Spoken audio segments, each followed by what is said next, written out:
welcome to the Shea Gaming Corner, Episode 1, Part 1. All of our episodes will be a 3-part series. The first one will be how to play the game, the second one will be strategies for the game, and the third one will be our overall review of the game.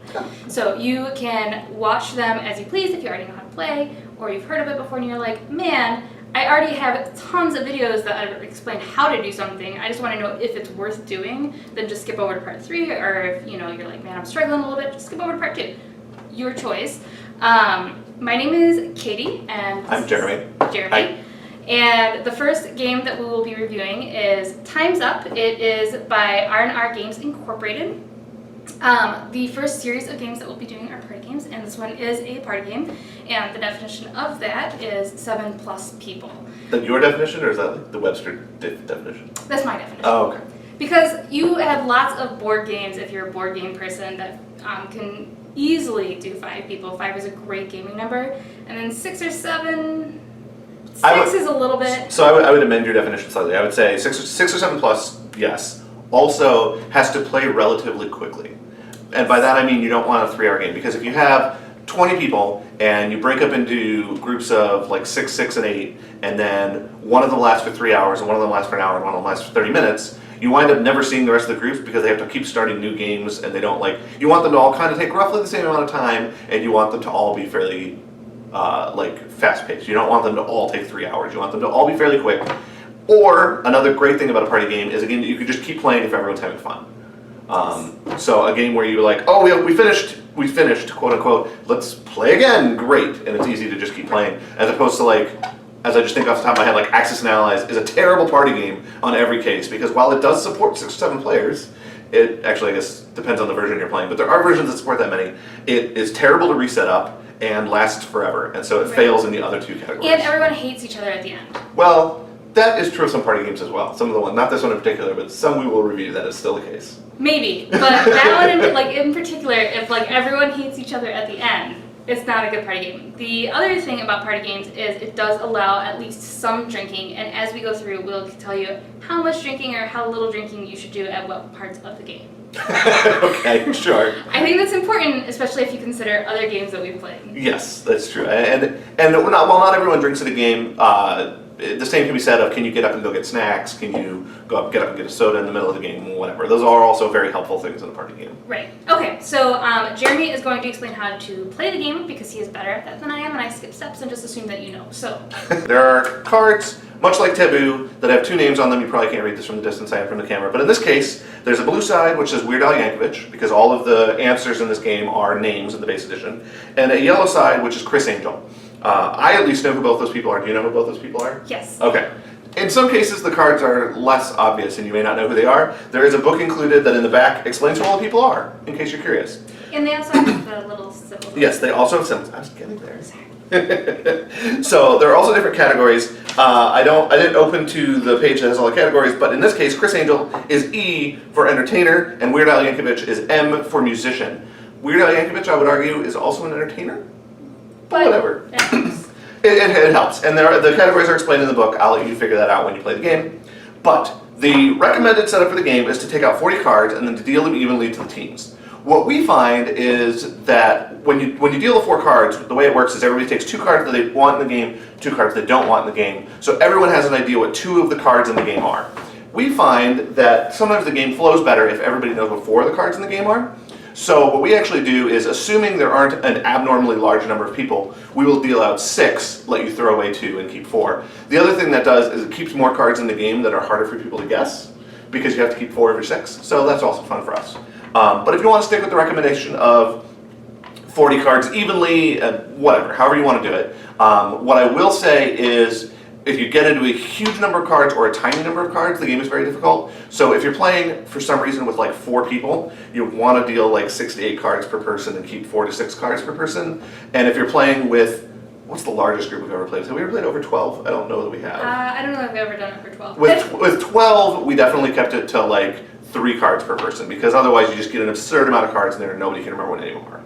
So roughly 40 in the game is not a bad marker, but it's not set in stone in my opinion. Then you take a team and you shuffle up the deck and you go. So round one is you guys have already decided whether you're going to play the yellow side or the blue side. So you're just playing that side the whole game. We'll pretend we're playing the blue side for Weird Al Yankovic.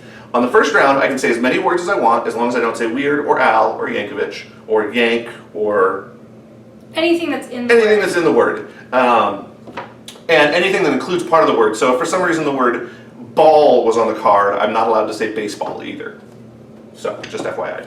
So, I would try to get my partner then to guess the card, and I'd be like, he sings funny songs, he sings parodies, he sings lots of funny, my personal favorite is Hey Hey That Anakin Guy, and this would be my partner being very unhelpful. So, if my partner were good at the game, or knew Weird Al Yankovic, she'd be like, Weird Al Yankovic, I'd be like, great, I'd go on to the next card. But what happens if... But in round one, if my partner doesn't know, I have to just keep going. I'm not allowed to pass. She gets infinite guesses, so there's no penalty in round one for her guessing wrong. She can just throw names out there and be like, I don't know. But in round one, you keep going until you get the card. In every round, you always have 30 seconds. They include a timer. Our timer died very quickly, so I recommend using a smartphone. Trying to use egg timers from other games is atrocious because they're usually not 30 seconds long, and you really want to keep the timer to 30 seconds so the game flows quickly. So, What about sounds like? that's more of a house rule situation. We have outlawed it as a house rule, but I've seen other people allow it. Okay. So, mileage may vary. What about using letters of the alphabet? That is strictly forbidden. You cannot be like the third letter of the first letter of the alphabet, and then I don't know which letter in the alphabet L is. The L letter of the alphabet. The L letters. And then she'd be like, ow! And I'd be like, yeah, that's totally cheating. So, so first round, you just go through and you read the words. You just keep throwing out clues, as many as you can, until they get it, or until your turn's over. Can I interrupt for a second? We do Sure. allow some sort of sounds like. So if you wanted to, if something sounded like Lincoln, you could Yep. say, sounds like the name of the president who freed the slaves. Yes, and that is perfectly legal, even by the rules of the game. So But that's you couldn't that's- do sounds like Lincoln. because then you probably enunciated Lincoln differently in an attempt to get them to hear what you actually were trying to say, and Right.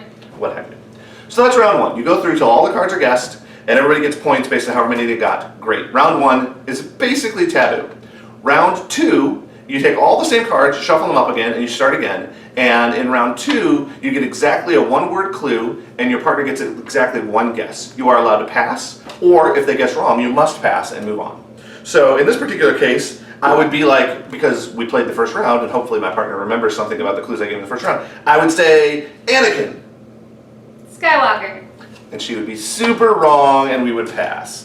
If she were good at the game, or remembered the clue that I was giving, or we were on the same wavelength, or we'd been drinking exactly the same amount as each other, then I would say, Anakin! Weird Al Yankovic. Perfect, and we'd get a point, and we'd keep going. So again, 30-second timer, you go through. Now, the one thing that you'll notice as the rounds get harder, you're allowed to restrict yourself in the earlier rounds, or to leave yourself kind of breadcrumbs for later rounds. So when I say, hey, hey, that Anakin guy, part of what I'm thinking to myself is, Anakin's a great round two clue. So theoretically, you kind of want to wrap that in. Parody would have been a great one. Whatever. Anyway. The other thing is your partner can, like the person who's guessing, can also say pass. Yes, yeah, if your partner's just like, I don't know, pass, they can just say pass and you move on. Or they can just throw out a random ass guess that's a card they know happens to be in the deck, and if they're wrong, you move on also. That is legal. Yes, I would caution against that because other people may not remember that card. Right, you might be giving information to your partner, to your opponents, but at any rate. The third round, you get exactly 0 words, and your partner gets exactly 1 guess, and you may pass. So in the third round, you get a lot of pantomiming. So if we're going to stick with my Anakin example, and you're allowed to make noises, just not words. So I can be like, and again, if she remembered that I'm going with the Anakin theme, Skywalker. and then we'd be wrong and we'd lose the point. If she remembered that that was my clue for Weird Al Yankovic in round 1 and round 2, then maybe she would say Weird Al Yankovic and we'd get the card. And you're allowed to make animal noises, you're allowed to make, like I made the lightsaber, you're allowed to point at things, so like, these are not good clues for, but let's say, We have, what am I? if I had a painting of Weird Al Yankovic on the back, for some reason, if I had a painting of Weird Al Yankovic right here, I could be like, that's perfectly legal, whatever you got around. Now, you can't like pull up pictures on your smartphone and be like, that'd be cheating. That But, would also like, take up most of your time. it would also take up a lot of time. But you can always like point to things in the room. Like if the clue was Father Time, I could be like, That's 100% legal. So something to bear in mind for the later rounds is you kind of want to leave yourself breadcrumbs in the early rounds, like I said. So, and then you just total up your points you got for each round. One team wins. Hooray! Person And with the most points wins. the team with the most points. Team wins. with the most points. Not just someone. Points in every round are equal to each other. So if you're great at round 1 and you're terrible at round 3, then you might get beat by someone who's mediocre or average at round 1 and at round 3, but good at round 2. So it just depends. And it's a fun game, and hooray, that's how it's played. Any big details that I'm missing? No, I don't think so. I think that's it. So if you like our video or would like to see anything different, just let us know in the comment section below, and then remember to like and subscribe.